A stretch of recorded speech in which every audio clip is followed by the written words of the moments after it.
Welcome everybody to a new episode of the SnapRefund Podcast. My name is Anise Taylor. I'm Cody Eddings. And we are here with episode 3. And this episode is called The Launch. So it's been a wild journey for us at SnapRefund building our startup. We've had a lot of ups and a lot of downs, but today's show is definitely going to be one of the ups. So recently we have just released our product, SnapRefund, and I'm going to let Cody tell you a little bit about the process of us starting all the way to us launching the website. And how do you feel going through all of these things that we've been through to actually have a product on the market? Yeah, it feels amazing, to say the least. So I think the story's probably been out there a few times now. Let's just kind of take it from square one. Some people might be listening for the first time. So it started in 2019. You and I had known each other already in the Philly startup scene, and you had approached me. We stayed in touch after we met at this pitch workshop. About a year later or so, I think you had reached out to me. One of the times we used to just talk, randomly about business, life, whatever. And then you came to me and said that there was a problem in the underbanked, underserved communities, especially people who look like us, minorities, Black, Brown, Latinx, people in rural areas, right? There's all kinds of people who don't have access to typical financial tools. So at that time, I was fresh out of my startup before that, and I was ready to do something new. So it was kind of the right place, right time. And we decided, let's do it. Let's find a way to help bring some financial empowerment. And our mission was to help people have better control over their money. And that's still our mission today. So what was then called Dime was a peer-to-peer payment platform, eventually evolved into an e-commerce refund expedition tool. And that's how SnapRefund got its name. And then from there, we were pitching to VCs the whole time, always staying nimble and lean. Shout out to the lean startup methodology. And we pivoted to insurance payments, and we positioned ourselves as a business-to-consumer payment platform. So that's last year, around April-ish, March, April of 2021. So then from there, we had already built our product, into like a prototype phase, but we had to actually get it tried and true. So going from spring of 2021 up until now, we were essentially working on true MVP alpha launch, live production version number 1. And we just launched prod version 1.0, SnapRefund.io. So check us out. We're here to help any business who has to send payments get that money to consumers simply, quickly, and securely. So we're here. We launched the product. This show is a special show because according to Investopedia, right, it said that in 2019, failure rates of startups were around 90%. So 90% failure rates for startups. Research concludes that 21.5% of startups fail in the first year, right? 30% fail in the second year, 50% in the 5th year, and 70% in their 10th year. With all the stats against a startup, it doesn't matter what kind of startup, where you're at, but the stats against a startup saying that, hey, there's a good chance that 90% of you is going to fail. What was it that you used as your honing beacon to keep this mission going all the way until we were able to launch? Just never being okay with quitting. That's really all it comes down to. It's just about willpower, for real. And there's nothing really fancy or like too sophisticated to say about that for me. It's just a matter of whether or not you're willing to quit. And I hate losing, so I'm not going to quit. And I think you could probably speak to that yourself because you're here. You've been here from day one, just like me. So what's that been like for you? I mean, you've seen team members come and go. That's part of a business. What made you keep it going? Well, I think I've always looked at things from a standpoint of, I heard this story about how there was a swimmer who was swimming in a lake, and the swimmer was trying to get to the end of the lake, and the swimmer swam halfway to the lake and then said, you know what? I'm too tired to make it to the end. I'm just going to swim back. And that always resonated with me because it's like, well, that same half a distance to swim back, you could have just kept that half a distance to go and finish. And so it's always been important for me that anything that I start, I want to finish, right? So we finished. We had a product. We had an idea. We wanted to build a prototype. It was a long journey to get us to that point to be able to finish the prototype, to launch a product. But now it gets a little bit even trickier because Startups can start, but it doesn't mean that they finish the entire business, right? So we have a product we've launched, but the stats still say that, look, you could have the product and launch, but business is a lot tougher than you think it is. What is going to keep us grounded to keep going, that we are a startup that does not fail in that 10th year? Mm-hmm. Yeah, that's got to come from the right culture, I think. And you have to make sure that your organization is staying nimble and always thinking customer first. I think a mistake that a lot of startups make, and I'm reading about this in a book called Crossing the Chasm, they go after a target market and not a target customer. And then you start to lose the voice of the customer in that process. So as long as you're always focused on serving an actual human being's needs, whatever that is for your business, I think it's easier to stay grounded and be able to keep serving value. Whereas if you start to think too broadly, sometimes you can kind of get lost a little bit in this 30,000 foot view. And then you're not actually the same value driven product or service that you might have been at the outset, in year one.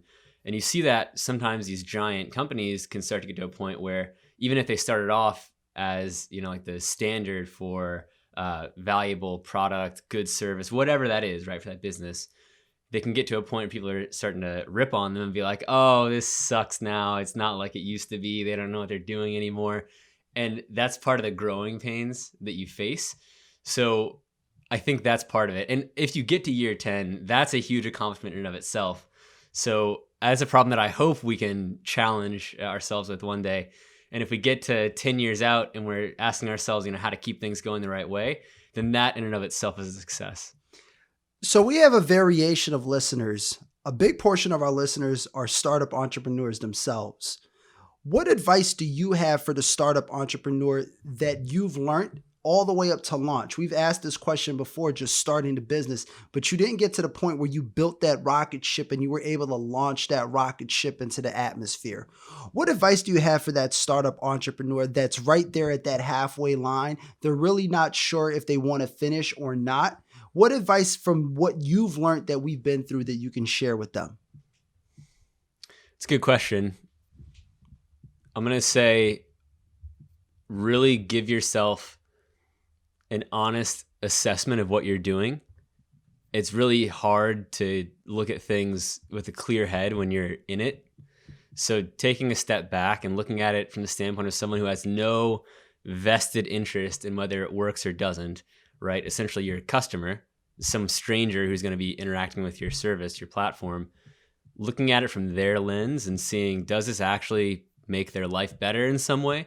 If the answer is yes, then I say you keep going, because the whole point, I think, of us being on this world ideally is to push things further and help what life looks like, for everyone. So if you think that what you're doing actually will help people, that's all the motivation I think I need to keep going. And if you feel like the answer is no, then just be real about that. And honestly, either go back to the drawing board and tweak what has to get tweaked to make it something that really does help people, or say, okay, we learned something, let's find a new path, let's go a new direction. And then I'll even say beyond that too, there's nothing wrong with not wanting to be an entrepreneur either.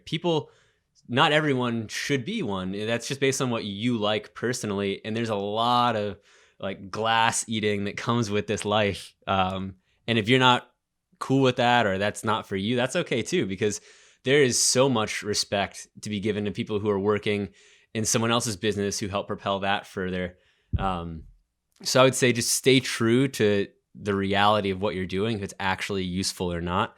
And then if it is, and you are a person who enjoys the process of building something yourself like that, then go for it. Keep going. Don't stop. It really does take a team, and just having the mindset that you are going to be able to accomplish this, having the confidence, knowing you're already at the finish line even before you start the race. You got to be able to vision that and picture that and stick to that vision. So if I have any recommendation for the young entrepreneurs of what I've learned in this process is really enjoy it, because it is not easy. Find the things that is a lot of fun for you as you're going through the process, hone in on those, accept the challenge, and work your tail off. If you do that, you will see a lot of advantages to what you're doing when you work really hard compared to when you're not working real hard. You'll see the disadvantages come your way. So I think it's really important that if you want to see your company grow and you want to feel those advantages, continue to work and see that vision. I think it's really clear to do that. So for all you young entrepreneurs, make sure you stick to your vision and never give up. So we have our product. SnapRefund has launched. Why don't we tell the listeners right there a little bit about what is our product doing today? What can you find on SnapRefund? If you are a business looking to utilize SnapRefund, what is the benefits that you will be able to get with SnapRefund? Yeah. So when you go to SnapRefund.io, we got the trendy.io domain, keeping things fresh. You're going to find a login page where anyone can sign up right now, business or consumer. From there, our goal is to have businesses take their antiquated or slower processes of payouts, whether they be reimbursements, insurance claim payments, right? Like legal settlements. There's all these situations where businesses have to send money to people, and those processes aren't nearly as fleshed out as the peer-to-peer transactions you see with some other apps out there that people know about. So our goal is you hit SnapRefund.io as a business, even without talking to us first, you could still sign up. We don't want to gatekeep anybody. If you need to get up and running today, you can get up and running. You can sign up. From there, we need a few details about your business. You'll be asked if you need to send money or if you're going to just receive money. If you're going to receive only, we only need a few details, your name, your email, and then the business name if you're a business. But if you want to send money as a business, then we'll have to see what your EIN number is and get some extra info around your address. That's to stay compliant with Know Your Consumer or KYC regulations. Whole process takes no more than 5 minutes to sign up. Really simple. And if you're just receiving, I try to time myself. I can do it in about 5 seconds. I think people probably do it in about 10 or 20 on the first time. So it's really easy to sign up to get money, really easy to sign up to send money. Once you're in the system, you'll be able to send money to anybody, whether they're a SnapRefund user or not yet, by using their email address. You simply type in their email and send money. Before you do that, you'll have to add a bank account to source the money from. We also have a digital wallet built in. So for all of our verified customers, the users who can send money, you'll be able to deposit from a bank account into the SnapRefund wallet. And that's going to make your instant cash out ability for the people you send money to enable. So say I sign up as a business. I'm Cody Eddings, LLC. I need to send a niece a payment. What I'm going to do is go in, sign up, put in my EIN number, add my business bank account to the Banks and Cards tab, and then I'm going to go to the Send Payments tab, type in your email address. I won't even put that out there and put you on blast like that, but whatever that is for the person, put in the amount. Say I'm going to send you $9,800. I'll put that in, and then you'll get an email address, even if you're not a SnapRefund user yet. And it's going to tell you that you got paid. You'll click on the link. Again, as a recipient, all you have to do, you're an unverified user, you simply put in your name and email, and then you're going to sign up with that. When you now hit the dashboard for the first time, you're going to see a little notification bell in the top right, or you can go to the pending payments tab and you'll see that payment for $9.8K that I sent you is right there waiting for you. You'll go through the flow. And if I have a wallet balance as the business sender, then you can get that 9.8K instantly like that. That's using the push to card rail.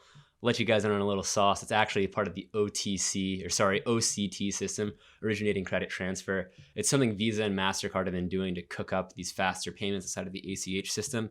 So we support that. If you don't have a wallet balance as the sender, that's fine. It'll just go straight from my bank account, my business checking, to whatever bank account you enter as the recipient.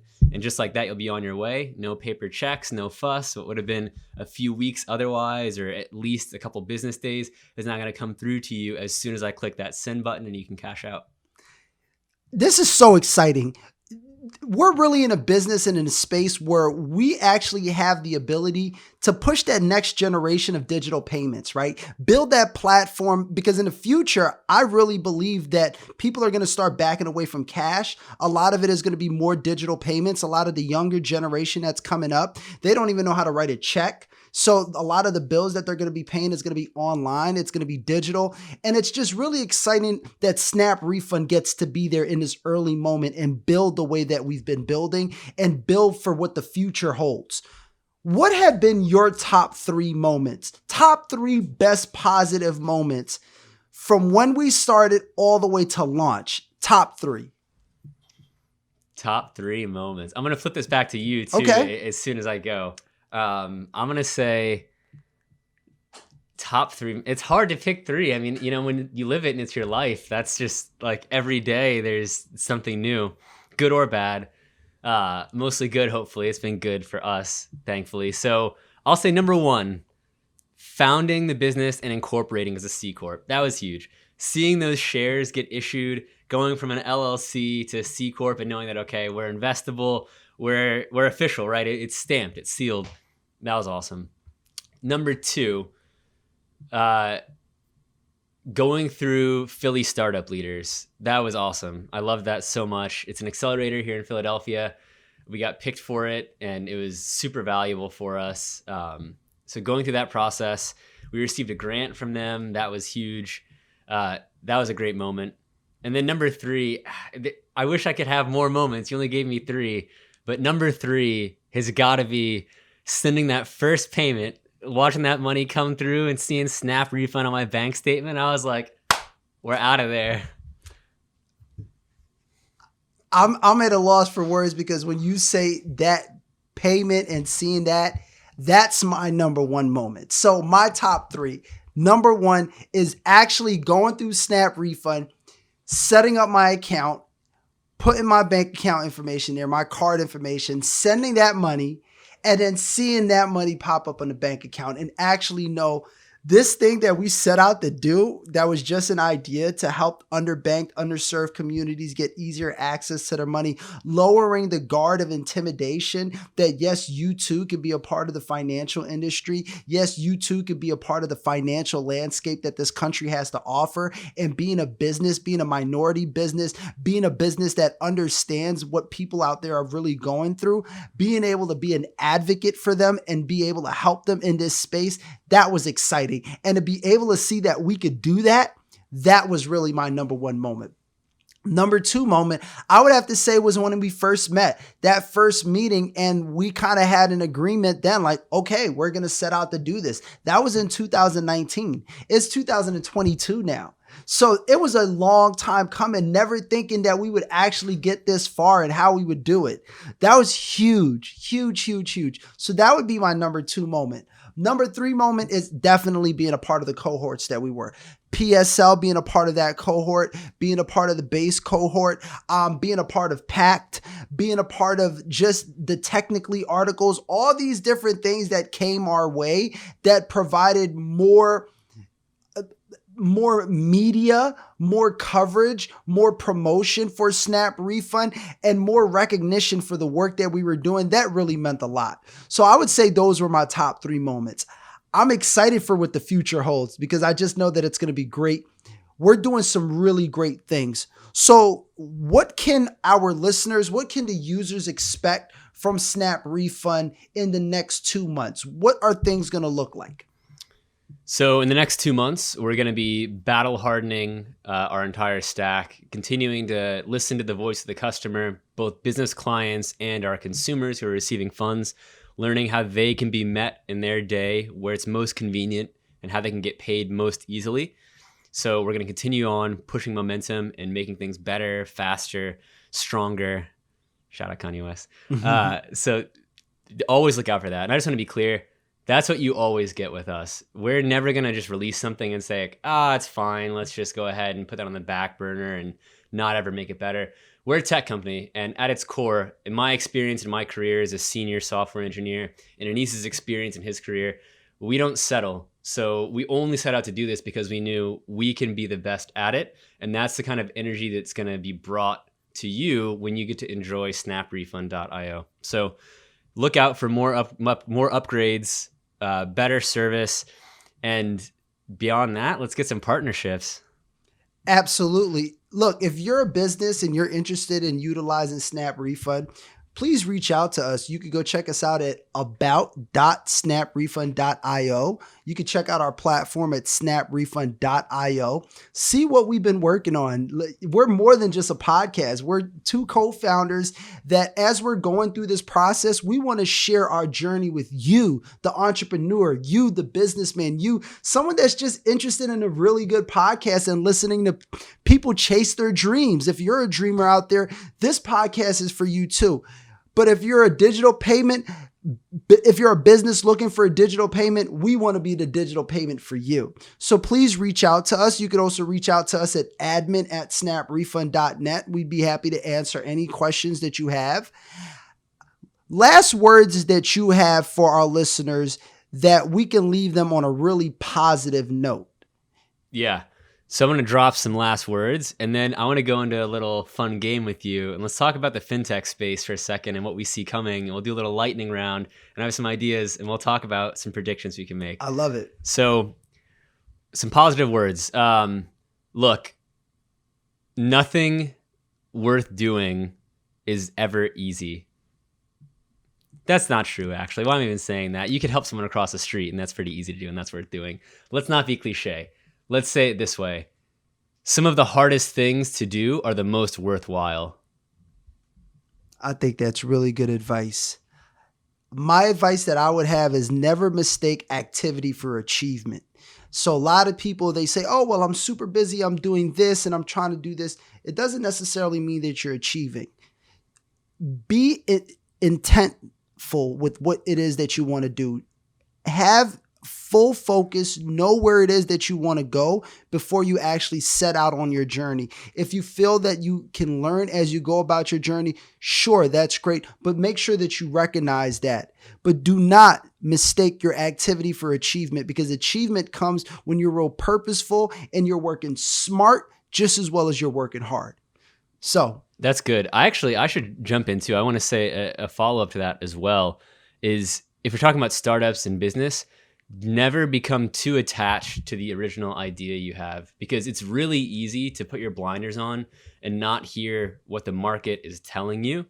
It's really important to be able to adapt as you go and get feedback. And you'd be surprised, the majority of businesses you see that are really successful, at least in the tech space, did not start out with that original idea at all. It was a totally different plan. And then over time, they realized like, oh, there's actually this other avenue of something we can address we didn't even think about. I think Instagram started as some sort of like geotagging app to share locations with friends.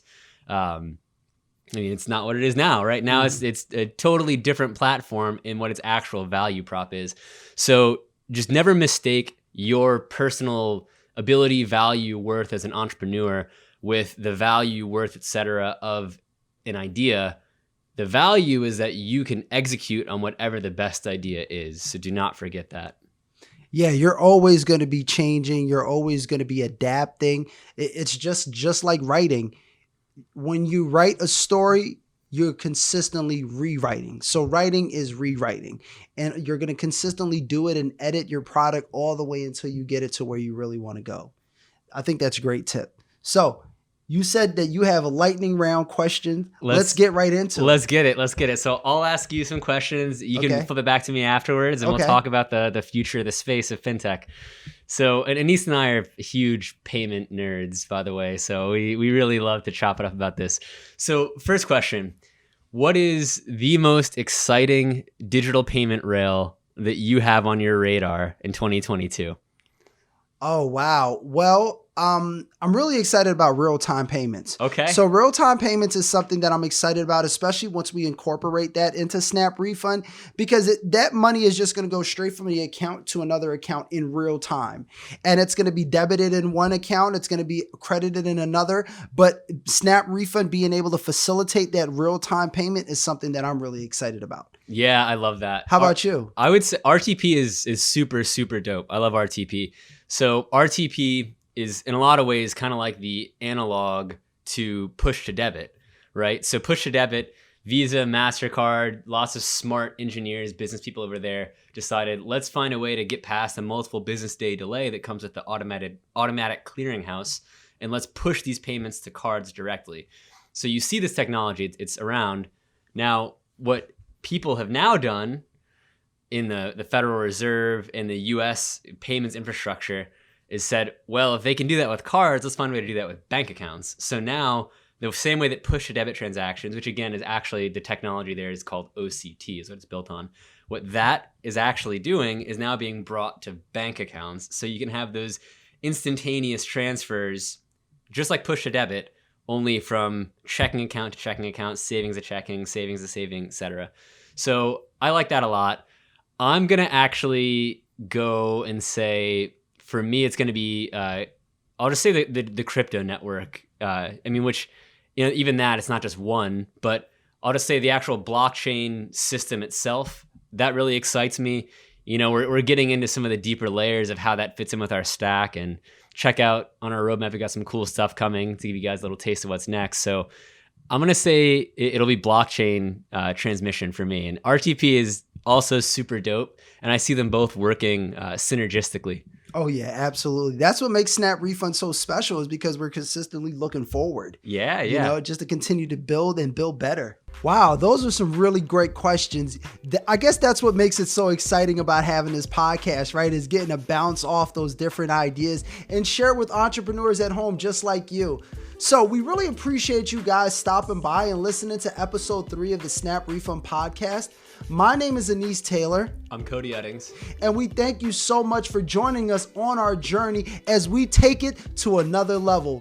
If you have any questions about SnapRefund, please check us out at about.snaprefund.io to learn more about our product, or you can also see our product at snaprefund.io. And if you'd like to schedule a demo, Cody, where can they find us at? Yeah, go to about.snaprefund.io. Look in the bottom right corner. You'll see a button that says request a demo. Click on that, and you can talk to me or Anise for a free 15-minute consultation, and we'll find out how our payment technology can solve the payment challenges that your business has.